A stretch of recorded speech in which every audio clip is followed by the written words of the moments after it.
drop a single every Friday on all my digital media platforms.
use this microphone.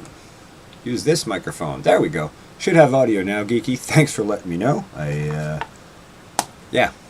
So anyway, Amateur Radio Net. Without further ado, let's get started. Hello to Peter of Barbaria and Geeky Gardens. Good to see you guys in the chat. And I'm going to just turn it on. We'll see if anybody shows up for the Sunday Night Net tonight.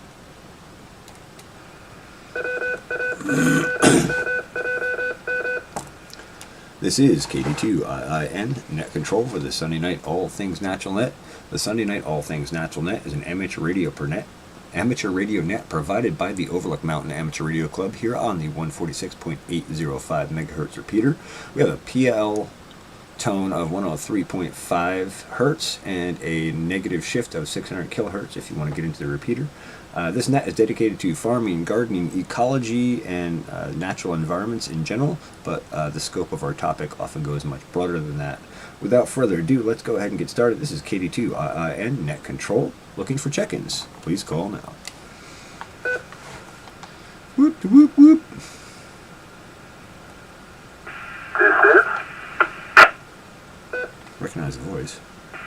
KD2 TQS Ken. The ever faithful Ken, who is ever knowledgeable as well. Looks like Jed. KD2 KJU Jed. This is KD2 RFI. KD2 RFI Bob.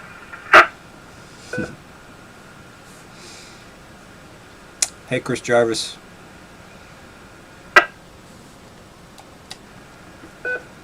Alright, very good. So far tonight we have KD2 TQS, Ken, KD2 KJU, Jed, and KD2 RFI, Bob. If there's any further check-ins, please call now.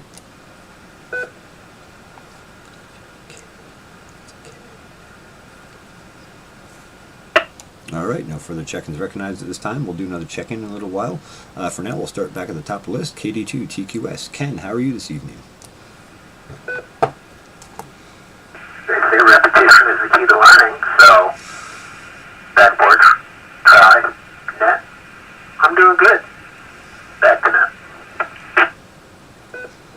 Awesome, awesome. I was going to guess that you were doing that, but I've misguessed a few details recently, so I figured I would just let you tell me. Glad to have you along for the net, and always look forward to your insight and thoughts on things. Let's roll on down to Jed, KD2 KJU. How are you this evening, Jed?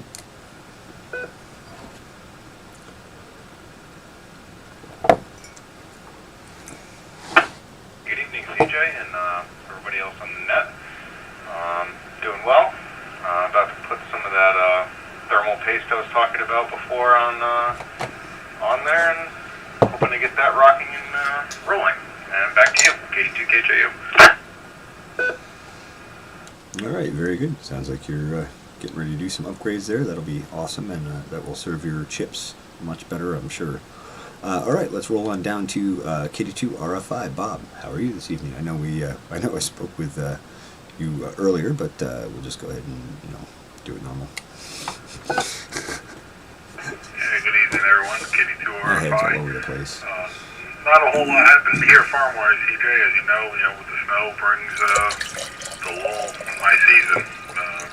Pretty much limited to honeybees, chickens, and firewood at this point, but got everything pretty much done, and about half the bees buttoned up before everything went haywire, so still have more work to do around here. Other than that, we're doing pretty good. Back to net control. That's a good reminder. I have to go back out and just put some tar paper on my hives to just help limit airflow through them. I think they got it sealed up, but I just want to be extra sure. Alright, very good. Well, we'll just pause here for a moment at the bottom of the list and see if there's any check-ins, and then we'll roll back through.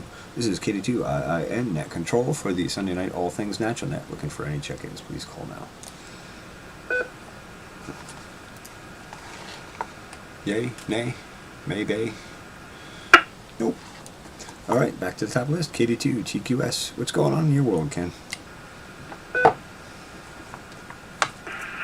much as usual as of late, but there is hope on the horizon of things settling down some and becoming more fluid in terms of productivity shortly. So looking forward to that, but still just juggling a The Atlantic, I was reading about the fact that it's known that there is more psychoses in large cities than there is in rural environments. And it boils down to the question is nature versus nurture, which they're researching a little bit more. It's just interesting brain candy to ruminate on for a bit. So, back to that. Possibly even marinate in. Interesting you mentioned that. I was not aware of that one, but I did hear of a study that they did on rats, and they found that when they were in large like apartment complexes or the equivalent of apartment complexes, that the hormone interactions that go on there cause all sorts of interesting, strange behavior. So I wonder if that's related to the higher psychosis incidence in the city. Although, man, there's a lot of stuff to try and eliminate to do any kind of a study on that sort of environment. But very interesting. All right, let's roll on down to KD2 KJU. Yeah, so true, Peter. So true. Never enough hours in the day.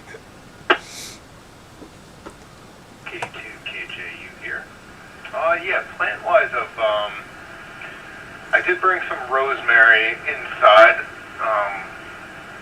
Actually, CJ, I believe that had come from you a year or two ago. Parents or, Cheers. something like that.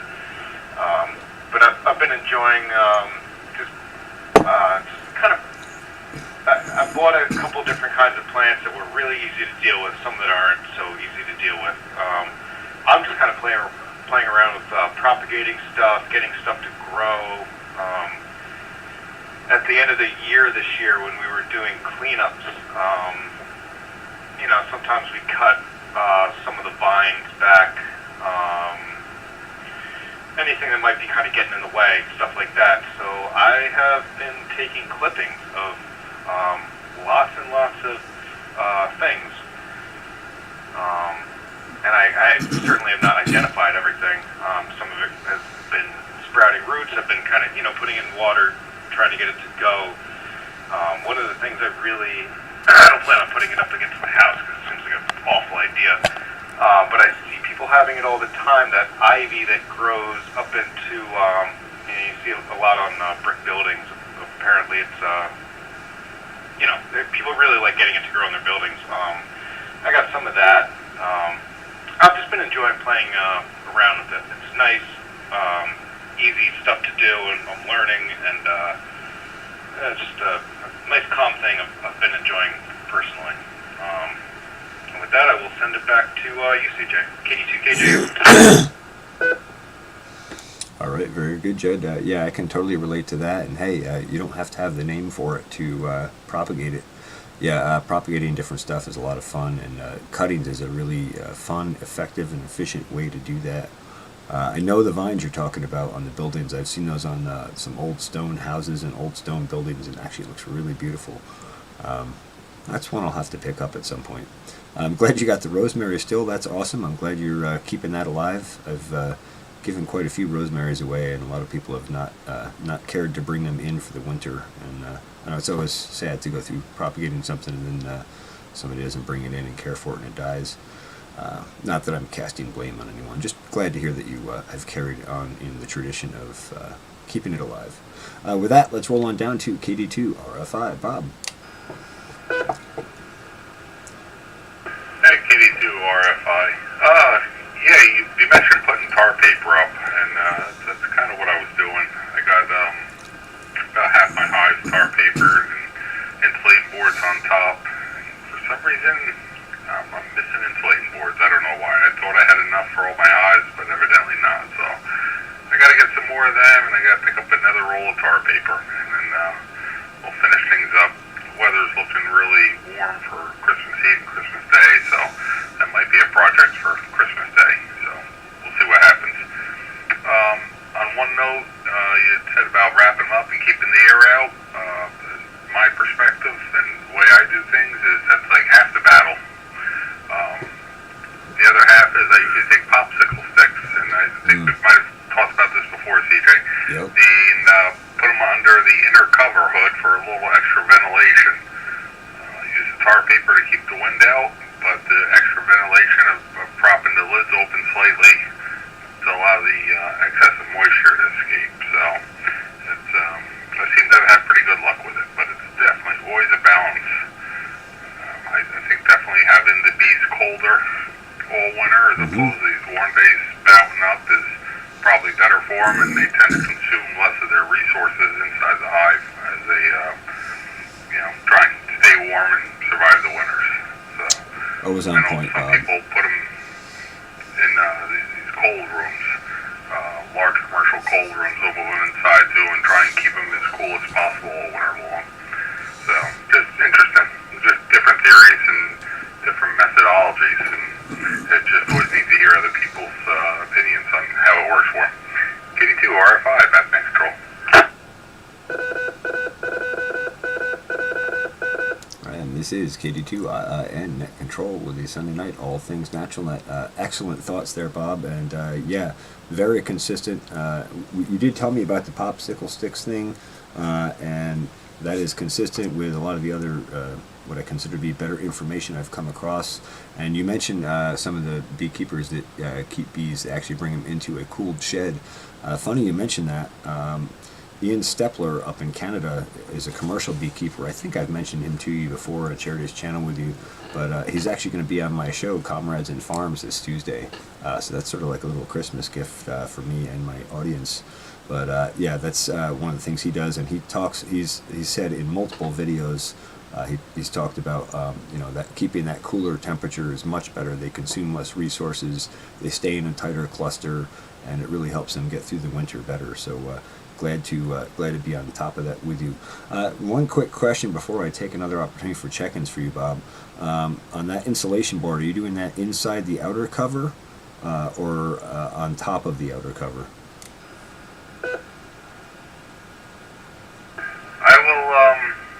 I'll place, I'm not sure what it's called. It's like the compressed paper board. Okay. That's what it is. Okay. I'll take a sheet of that and put it right on Sounds top good, of the Peter. inner cover. Thanks for listening. And then I'll take a piece of just like foam insulation, pretty much divide in big 4x8 sheets, cut it to size, and I'll put that right on top of that compressed paper board, and then put the outer cover on top of it. So I kind of like sandwich. Okay. The compressed paper seems to help draw on additional moisture out of the hive, and add as well as that insulating quality, and that I can't think of what it's called, the Styroboard, the yeah. foam insulation board on top of that for actual insulation, and try and prevent condensation from building over top of the cluster inside the hive, and hopefully leave the condensation on the sides of the hive. That way it doesn't drip on them, but yet they still have the condensation to use as water to drink throughout the winter. Yep. That's their water source quite often. KD2 RFI, back then. Okay, very good. Well, thank you for the extra detail there, and I'm glad you explained that out, to help other people understand as well. But yeah, that's awesome. All right, so I may do some insulation in their cover. At the moment, I don't have anything on, but yeah, I probably should. All right, well, let's see. We're going to do another opportunity for check-ins. This is KD2IIN Net Control for the Sunday Night All Things Natural Net. If there are any further check-ins, please call now.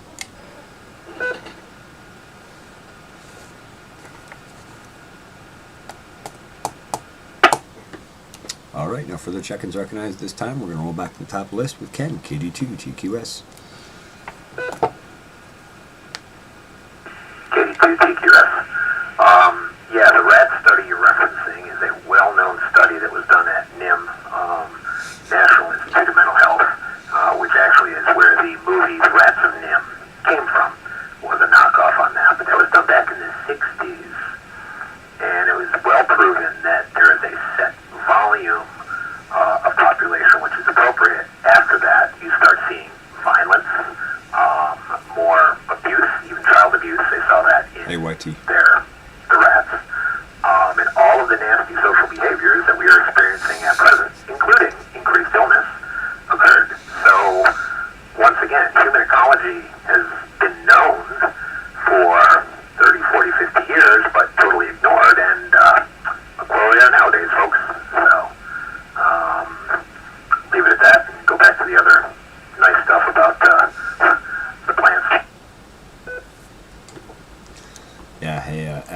excellent information on that. Yeah, it's interesting. We continue with our sterilization regulations, but we're not adopting any of that sort of stuff into our models. And then we look around and we wonder why we have all sorts of crazy stuff like mass school shootings and just insane psychosis behaviors. Some model, huh? All right, well, let's roll on down to Jed, KD2, KJU. We're going all over the spectrum tonight. Hey, Jarvis.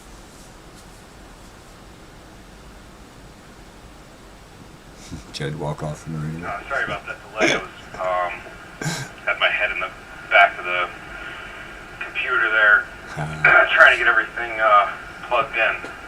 Boy, oh boy, man, when you have dogs in the house, hair gets everywhere. This thing looks like it's brand new. I need to figure out some kind of, maybe a dryer, not a dryer sheet, but, some kind of, maybe parts of my aquarium filter actually would work. Some kind of thing to stop the air from sucking in so much. But anyways, that is not this net.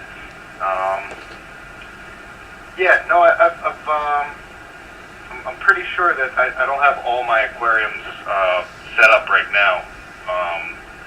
And I had wanted to get back into doing some aquaponics and stuff like that because I did have a lot of fun. Nothing serious.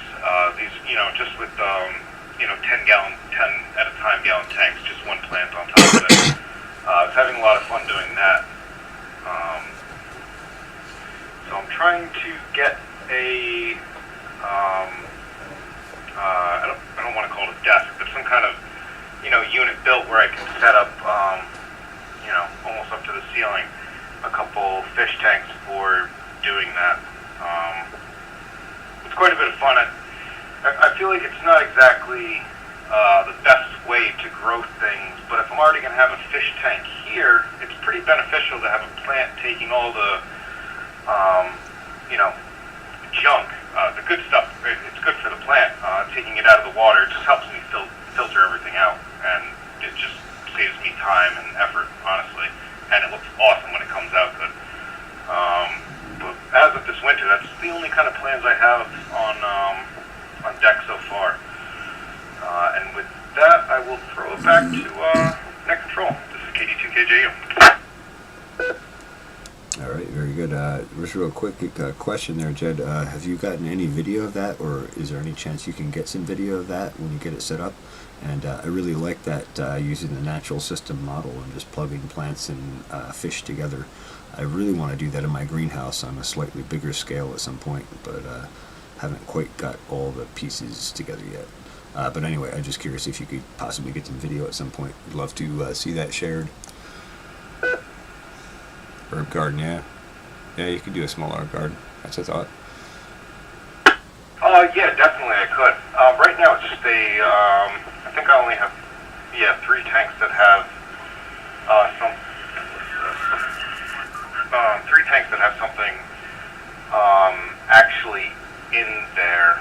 And most of these aren't actually, these aren't, anything edible or anything like that. I think I have pothos in there right now because that's supposed to be really great. But when I do have it set up, I definitely could. And to me, it's simple. I like fish. I like plants. And surprise, there's a way that they can coexist really easily together.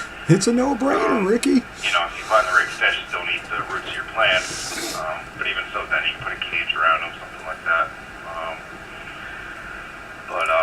I could definitely get a picture in the future. And for doing it in the greenhouse, you could, have the fish be outside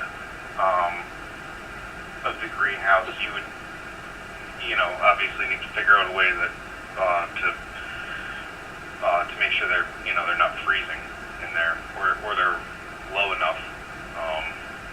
But yeah, that doesn't seem. I figure you could pump the water in pretty easily too.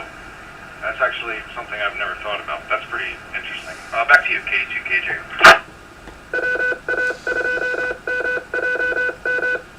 This is KD2 Net Control with the Sunday Night All Things Natural Net. Yeah, I've thought about it. I want a tank underneath the greenhouse, and basically make it so the plants can be on top of that. And the idea is to use that not only to brew fish and for the fish to feed the plants, and the plants to help feed the fish in some way, but also to act as a thermal mass. So it sort of integrates all the pieces that I've been working toward for a long time into one systemic closed loop model. But that's a whole nother discussion for sure. Anyway, thanks, Jed. Appreciate the information and insight and thoughts on that. Let's roll on down to KD2 RFI Bob, and then after that we'll do another opportunity for check-ins. Hey, Kai. KD2 RFI. Frozen yeah, fish sticks. Not a whole lot more to add. Like I said, I still got work to go on the beehives and whatnot. Another type of insulating, if you have spare boxes around, put some straw in them and newspaper or whatnot. That also works fairly well too, from what I understand. I got Nice, too many Kyle. hives to have that many spare boxes, but it's just something to consider though. If you straw want on to do the top. insulating boards or whatnot. So I think a box full of straw, or I think we use newspaper at times or whatnot. Anything that acts as an insulating barrier.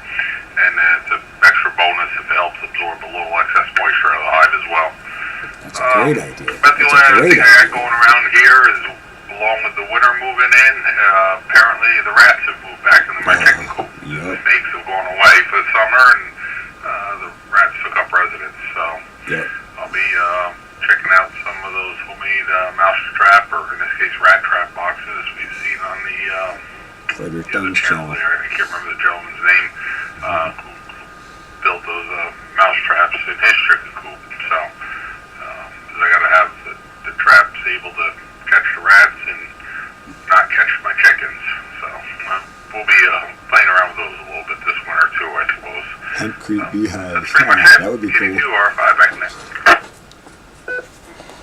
All right, very good. Yeah, that's a great thought. I hadn't thought of using an empty box and straw. I actually really like that idea. Probably could even do it in like a big brown paper bag, and then that would leave it able to pull moisture but keep it contained and relatively clean. You could do a pretty thick insulation layer that way. Boy, I might play with that. That's a great idea, Bob. Thanks for that.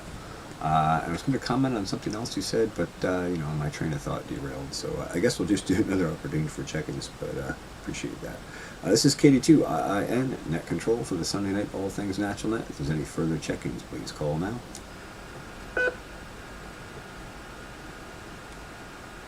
10C, Kai, 10C, which is like 40-something Fahrenheit. All right, no further check-ins recognized at this time. We're going to roll back to the top list to KD2 TQS.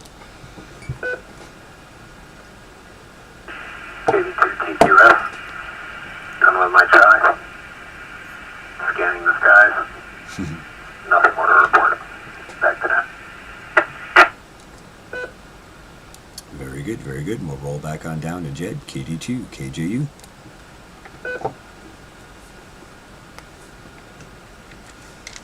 $10 there you go. KD2 KJU. Yeah, CJ, I think it was, I don't know, it might have been a month ago. I was listening and I wrote something down, and it was a question I had for you.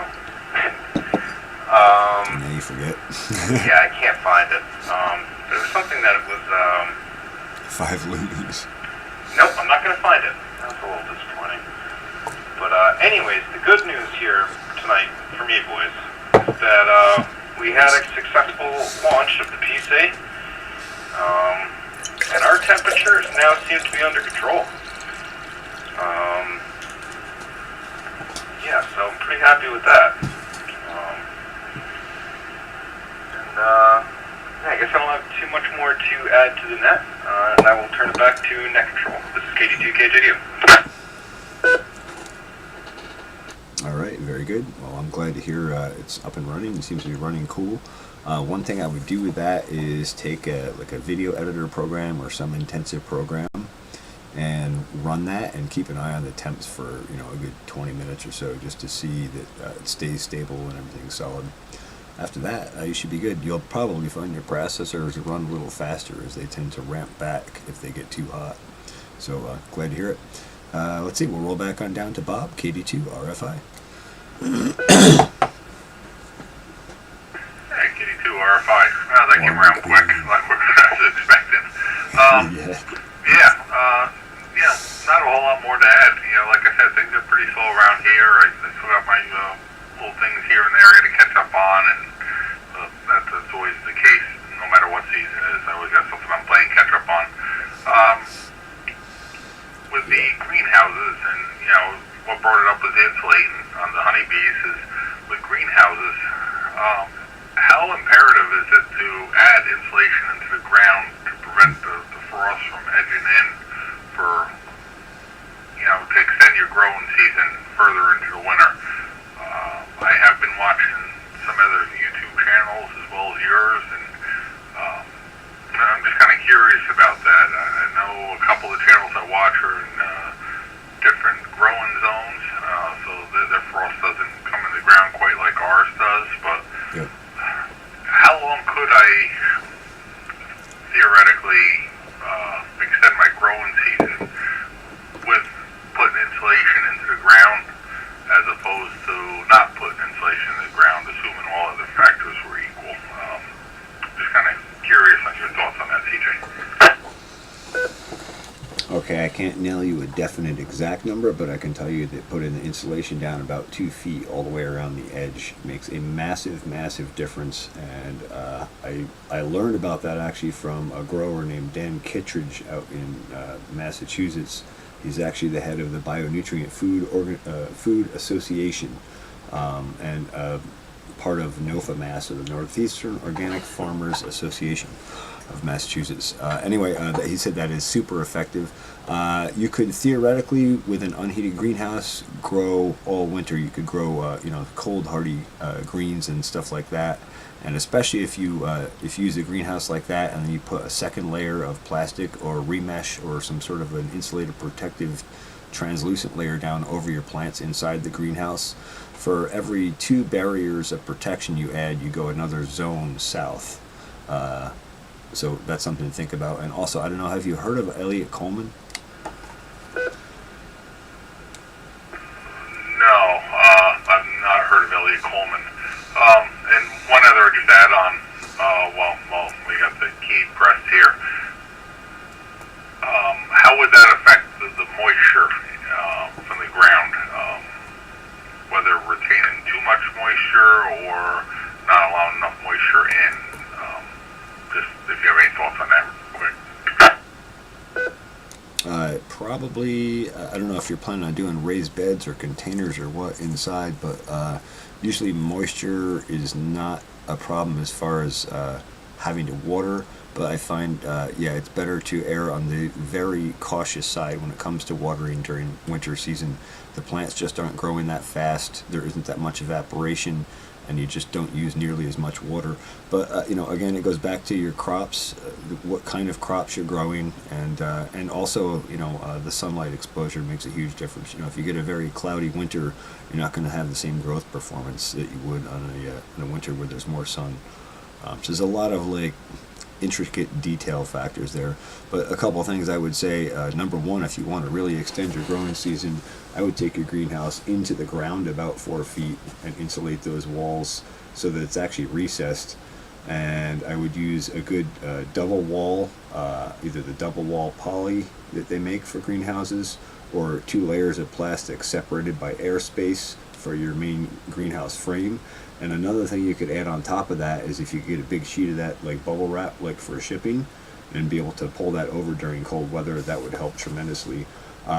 Elliot Coleman has a couple of books out on greenhouses, but you could just look him up on YouTube. You'll find he's got a lot of excellent videos on how to set up a greenhouse and how he uses them.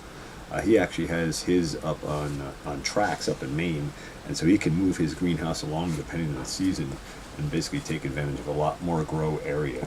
So there's a ton of information and flexibility out there. And I'll put it back to you in case you have further questions. KD2 I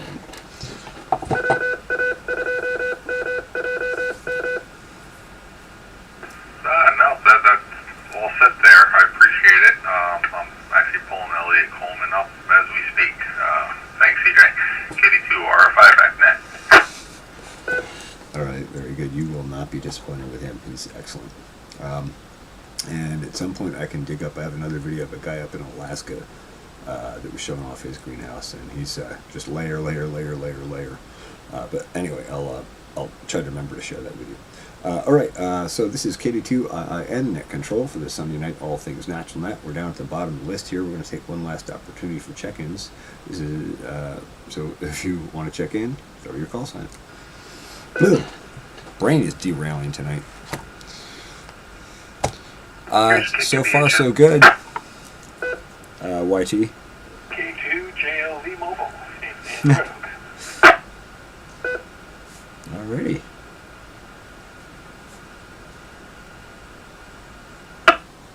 Alright, the net recognizes two additional stations, K2 BHM Jim and K2 JLV Mobile. Let's start with K2 BHM. Thanks, CJ. Nothing to add, just enjoying the conversation, reading the mail. K2 BHM. Alrighty, well, thanks for checking in. Appreciate it. And we'll roll on down to K2 JLV. Dave. Good evening, CJ, and all on the net. It's not fog, YT. It's too many forks. At this point, I have not heard any of the other net, unfortunately. Had to stop on my way back from Kingston to encourage the fire at work a little bit. The smoke level was looking a little anemic. So, anyways, back to you. See where things are going.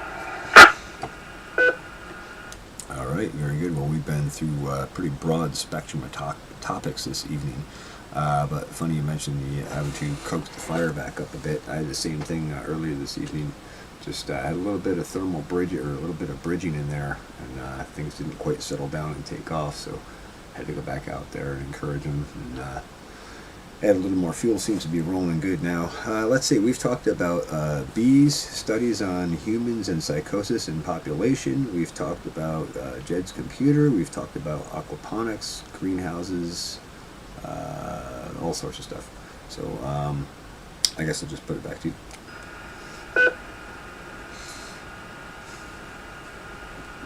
Alright, very good. Well, I don't know, this is a common occurrence for everyone, but the atmospheric conditions tend to be a big factor when it comes to how easily our wood furnace at work works. Sometimes it, well, in certain situations it can be a little bit more stubborn. We'll put it that way. It doesn't flow quite right. It's usually times like tonight where we have pretty high moisture content in the air, change of barometric pressure, things like that. I find. And interesting on the psychosis thing, quite apropos given our current situation. Anyways, I'll leave it with that. K2GLV, back to that. Yep. I've noticed that as well, the relation to environment. Yeah, high humidity and like wet weather fronts seem to really affect it a lot. Yeah, we're sitting at 93% humidity outside at the moment and 29.85 on the barometric with no winds. So, yeah, totally relate. Well, that brings us to the bottom of the list, and I guess I'll just stumble my way back to the top to KD2 TQS. Ken, this is KD2 and Net Control for the Sunday Night All Things Natural Net. KD2 TQS, another cheap extender for greenhouses coming from my time up in Maine is plastic milk jugs or water bottles. Yep. When you put your greenhouse in, if you put a layer of water-filled jugs, Yep. the more the merrier. You know, a complete layer of it is fantastic. The very, very bottom of the greenhouse, Yep. that acts both as a thermal barrier but And it's a heat also a heat collector. source, and it will heat up over the summer and Yep. keep warming up the soil passively as the seasons cool down. So that's a quick and easy one to put in there as well. Back to that. Absolutely. Yeah, that's a very effective means of extending your season, and that water at man, water has so much more thermal mass capability. Water is like 1.0 on specific heat versus like rock or concrete sit around 0.5. So you can store a lot more heat energy in water than you can in soil, rock, cement, and all sorts of other materials. The only other material I know of that's fairly high on the index is yellow southern pine. I think that's about 0.7.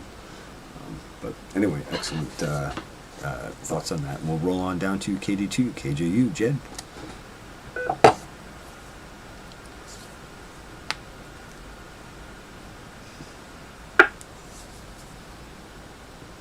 KJU.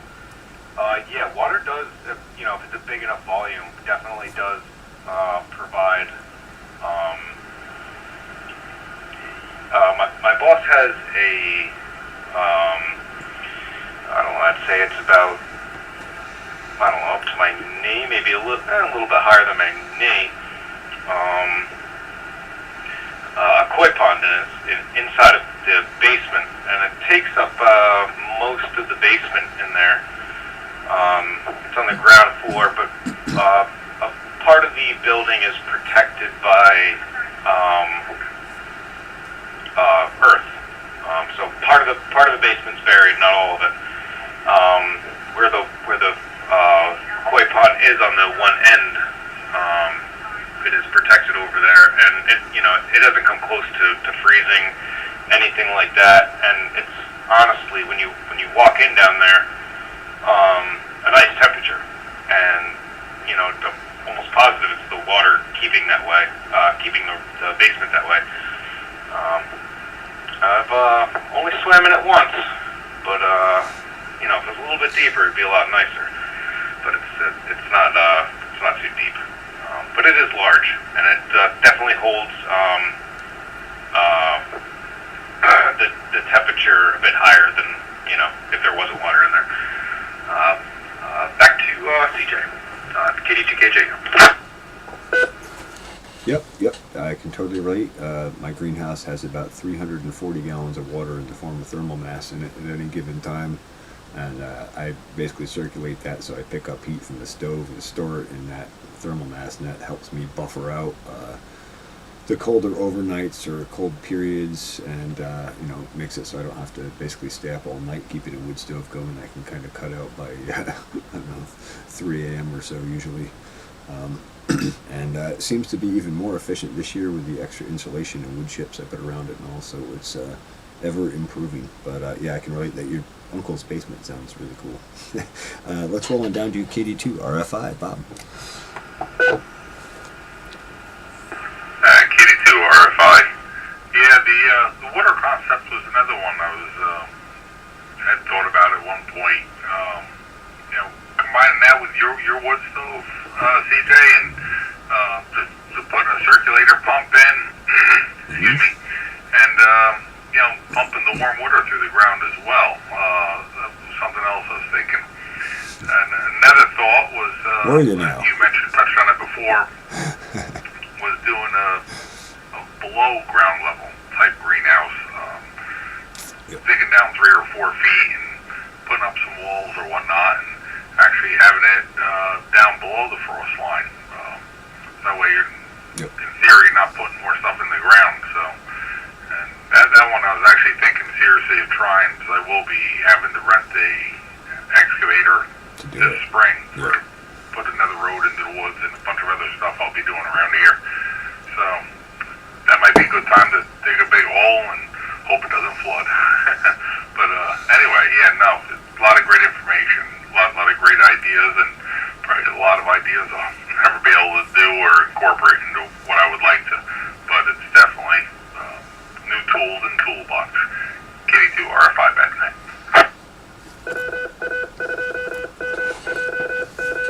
This is KD2 and Net Control with a Sunday night, all things natural net. 2 things I would say. Number 1, put that on a south-facing slope if you can, and kind of build into the slope. And number 2, I don't know if you've seen, I have a greenhouse, how to build your own greenhouse series that I've started and not yet finished. But I actually went into some of the details on that, and I recently just put a circulation system in that actually warms one of the beds in the greenhouse, and that's made a tremendous difference already. So all the stuff you're thinking about should work out really well if you take a little time to think through it and engineer it well. So I want to roll down the list because I know Dave is mobile. I don't want to keep him sitting in his vehicle if he's gotten to his new destination. So let's roll on down to Jim, K2BHM, and then we'll carry on. Thanks, CJ. Nothing more to add, so pop it over to Dave, see what he's got to say. K2BHM. All right, very good. That brings it back down to Dave, K2JLV.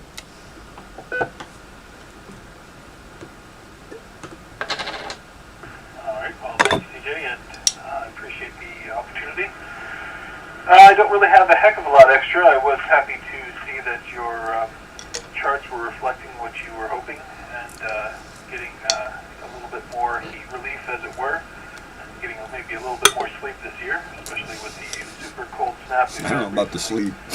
I can only imagine that the snow acts as a bit of more insulation in addition to your wood chip idea. So that's really awesome, and I'm glad to hear that circulating the water through the beds has made a tremendous difference as well. All right, with that, I'm going to say 7 threes, and I will turn it back to Net. I will be securing at this time. K2JLV, and enjoy your evening, everyone. I'll be clear. All right, very good, Dave. Well, thanks for checking in. Greatly appreciate it. And yeah, I'll give you another tour next time I see you up here in person. Pretty impressed with the results so far, and of course it makes me want to go build a new greenhouse with an entirely new design, but you know. Anyway, that brings us to the bottom of the list here. We'll just do one last quick opportunity for check-ins. This is KD2 and Net Control for the Sunday Night All Things Natural Net. If there's any further check-ins, please call now.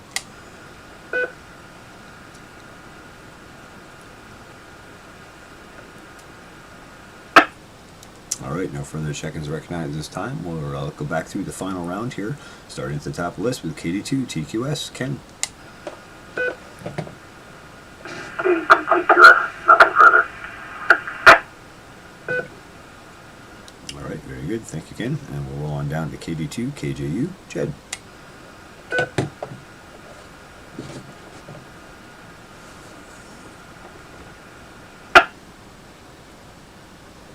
Build a Wallapini. Oh yeah, those are cool.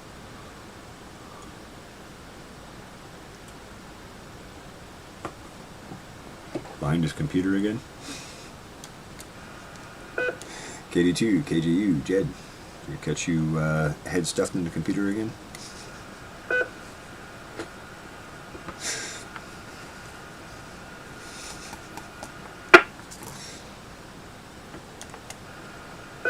Alrighty, roll on down to KD2 RFI, Bob. KD2 RFI. I was just actually browsing your YouTube channel, and holy cow, I got a lot of catching up to do. I was watching that greenhouse series, and this is probably where I got some of the ideas from. I just realized how many episodes of the information you've been hammering out there. You got a lot of videos up there.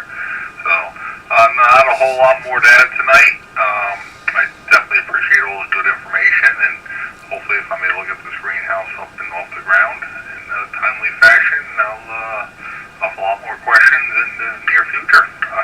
I appreciate everyone. KD2 RFI back then. Alright, very good, Bob. And yeah, hey, don't be afraid to hit me up if you have other questions about it or you want to bounce ideas off me. I'm glad to share with you and help you with it. Alright, let's roll on down to Jim, K2BHM. Well, this was pretty much an informational session tonight. I just sitting back, reading the mail, learning something, and seeing what everybody's up to. K2BHM. Very good, very good. I always appreciate your engineering mind listening and processing, Jim. Thanks for checking in. Let's roll back on down to Dave, K2JLV.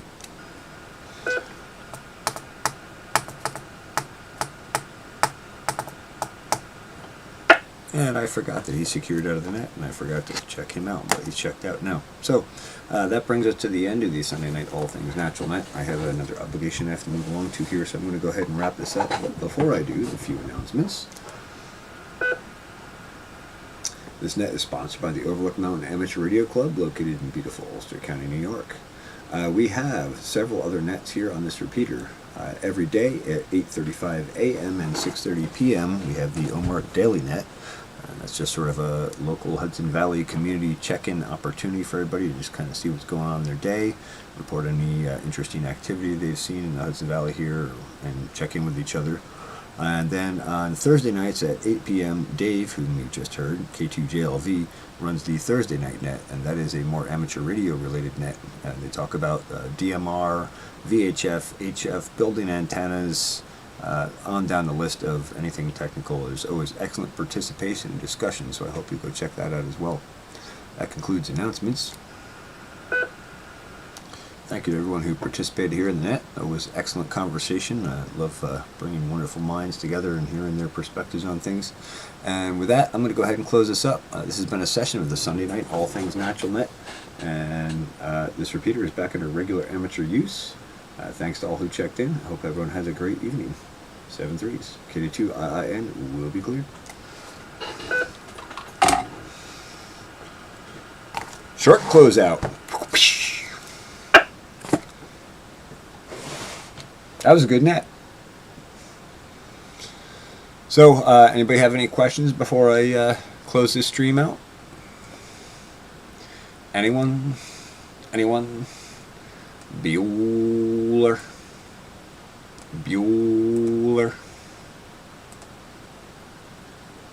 South Dakota legalized, huh, YT?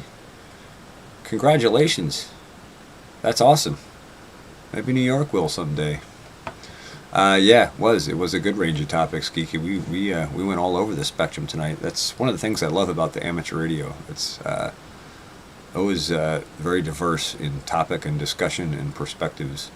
So, all right, looks like there's no questions here, so I'm going to go ahead and wrap this stream up. Thank you to everyone who came in the YouTube chat and participated. Appreciate that. Appreciate you watching the stream, and we'll see you Tuesday night if you're going to be here for the stream for Tuesday on Truth Frequency Radio, and also here on YouTube if my technical details are overcome finally. And it will be with Ian Stepler from a Canadian Beekeeper's blog.